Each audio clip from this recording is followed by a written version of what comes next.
இன்றைக்கி வந்து கோபி டிபார்ட்மெண்ட் ஸ்டோருக்கு தாங்க போயிருந்தோம். தம்பி அந்த பாட்டில் எடுத்து கையில் வச்சு விளையாடிட்டு இருந்தாங்க. நானும் திங்ஸ் எல்லாம் வாங்க வேண்டியது இருந்துச்சு. அதெல்லாம் பார்த்துட்டு எல்லாம் வாங்கிட்டு இருந்தேங்க. அவர் விளையாடிட்டே இருந்தால் அப்படிங்க நான் திங்ஸ் எல்லாம் பார்த்து வாங்கிட்டுங்க.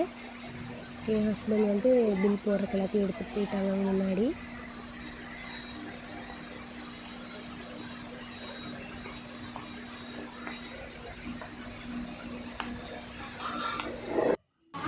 ஃபைனலாக அவங்க பில்லும் போட்டு முடிச்சுட்டாங்க.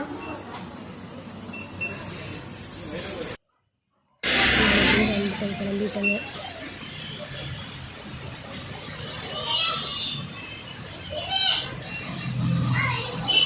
அப்புறம் வாங்கின திங்ஸ் எல்லாம் அந்த அக்கா கொண்டு போய் காரில் வச்சுட்டாங்க. இன்றைக்கி எதுவும் செய்யலைங்க, கடையிலேயே அப்படியே வாங்கிட்டு வந்துட்டு தம்பிக்கு இட்லி எடுத்து ஊட்டிட்டுங்க. அப்புறம் வாங்கின திங்ஸ் எல்லாம் இருந்துச்சுங்க.